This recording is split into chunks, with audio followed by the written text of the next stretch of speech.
All right, Jesse on Fire, welcome back to the channel. Now, I've got a story for you guys about Josh Fabia, a real one this time, that I'm involved in. Josh Fabia is mad at me, boy. He does not like me, and I find that utterly hilarious. Now, I figured he had probably seen some of my content, but now I know for sure he has, and I know that he is very upset. And I'll tell you how I know. It's a really funny story.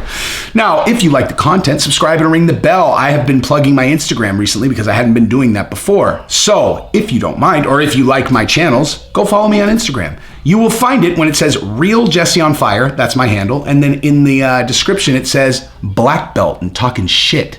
Because when people are constantly asking me about my martial arts credentials, it's like, look, man, here's what actually matters right now. I've got a black belt and talking shit. And I think there's a lot of people that have black belts that would submit that they would have no shot in the ring with me in that regard.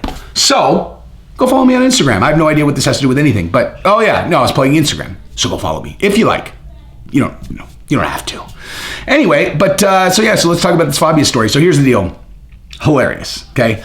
So some of you guys might remember right after him and Diego split up, there was a podcast that he did where he said a bunch of ill-advised things, right? You know, we covered them extensively on this channel. I don't think I need to re-go over it, but there was, he did steroids in high school and he was sexually molested and I was the sponsor, all that, right? Where there was the dividing line among people who listened to it. And it was like, if you have at least 5% of a human soul and have never been diagnosed as a sociopath, then you are on the side that is against Josh Fabia, because no one could have watched that and thought it was a good idea or cool. Everybody that watched that was like, I'm sorry, did he just say sexually molested? Because that doesn't seem like the kind of thing that you would say on a podcast. I wouldn't even say that about my worst enemy.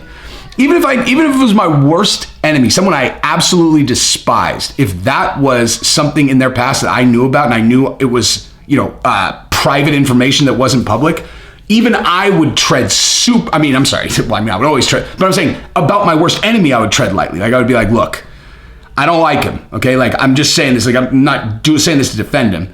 He has some things in his past that, you can understand why the guy's a little bit fucked up. Okay. Like he's had a pretty weird childhood, something like that. Okay. What kind of person would come out and just be like, so I want you to know that, when he was a child, his uncle took his finger. You know what? I know Diego actually has an uncle. I'm not actually, you know what? I'm just going to stay away from this joke. You know where I was going.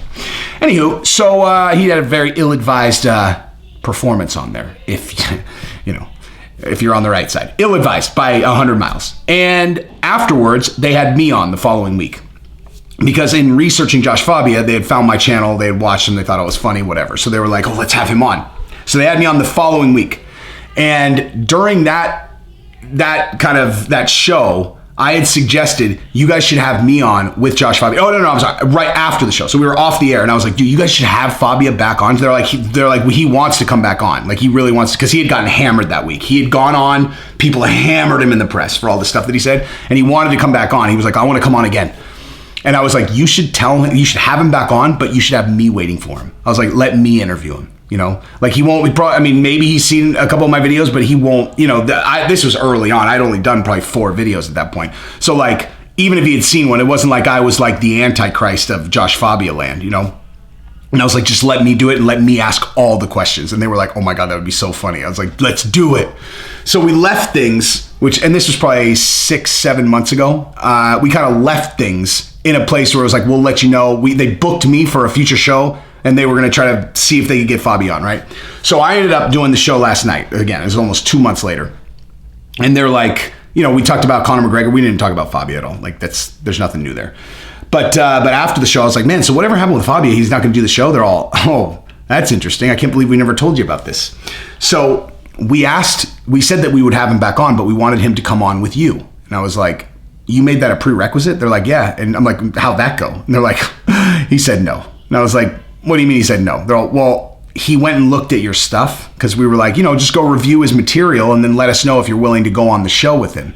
And he went and did that, and he absolutely 100% was not going to come on the show with you. I was like, wait, so Fabia watched all my stuff? They're like, yeah. I was like, and he refused to come on the show with me? They're like, yeah. I was like, 100%. They're like, 100%. I was like, oh my God, that is amazing.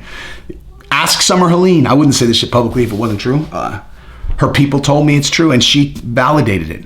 Josh Fabia watched my stuff, and refused to come on the show with me. So you got to ask yourself, you would think you'd want to confront me if you were Josh Fabia, Like I would have wanted to come on the show and probably said some things. I probably would have done a little bit of research into me and then figured out ways that I could have flipped things around on me. That said, remember the thing about Instagram, black belt and talking shit? I'm just going to speculate, right? I'm going to speculate that when he watched my videos, he didn't see a man with any chinks in his armor, He probably looked at me and was like, this looks like a fight I'm going to lose, Like if I get on the microphone with this guy, and like I've always said, maybe the greatest of all time in this particular regard, I think that he recognized that. I think that of all his faults, I think he recognized greatness when he saw it. And I'm utterly incompetent at lots of things. I love when I get like comments in the comments that are like, oh my God, tell us about how amazing you are at everything, dude. I'm like, I'm amazing at the things I talk about on this channel and talking about things. That's the only thing I'm amazing at. Because you get me in my regular life, I am literally like a Down syndrome kid in many regards. I have no skills, laughable life skills in many categories. But when it comes to talking shit on the spot, not a good opponent for you. Just not a good opponent, Joshy. So you probably made a good decision, but I still find it hilarious. So what I decided to do is I went back and watched some of those videos, imagining that it was Josh Fabia watching them, and my goodness, that was an enjoyable experience. I laughed at all my own jokes. I laughed twice as hard thinking about him watching them, and I don't know, man. This story makes me very happy. So, yeah. So I'm not a mystery to Josh Fabia anymore, which means I'm probably not a mystery to the self-awareness crew, which is probably why I have trolls in my comments, because they're so mad at what I said. No more short jokes, Josh. You've graduated to sociopathic cult leader jokes. So I think I've used up all the short ones, like all the short jokes have been done. So why don't you tell me what it's like to float from one place to the other, because you don't weigh anything. You're like a little piece of cotton that's flying around in the wind. I can't help it. I can't help it. He is kind of like a little piece of cotton, though. He's so weightless. He's amazing. He will look at you and know instantly everything about you. He's not the kind of person that makes things up. He's the kind of person that looks right at you and says, listen, you want to become a better person? Come hang out with me. I'll show you how you can be a better person. Language.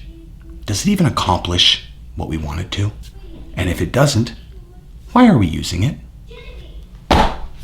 Think about that. I want everyone to really, really think about that. Because, what? Anyway, so Josh Fabia hates me. And, I don't know. There's something really funny about that. I got nothing. I'm not going to do another, another round of Josh is short, even though I'm very, very tempted to. But I think this is good enough for today. So anyway, that's the story. If you like the content, subscribe and ring the bell.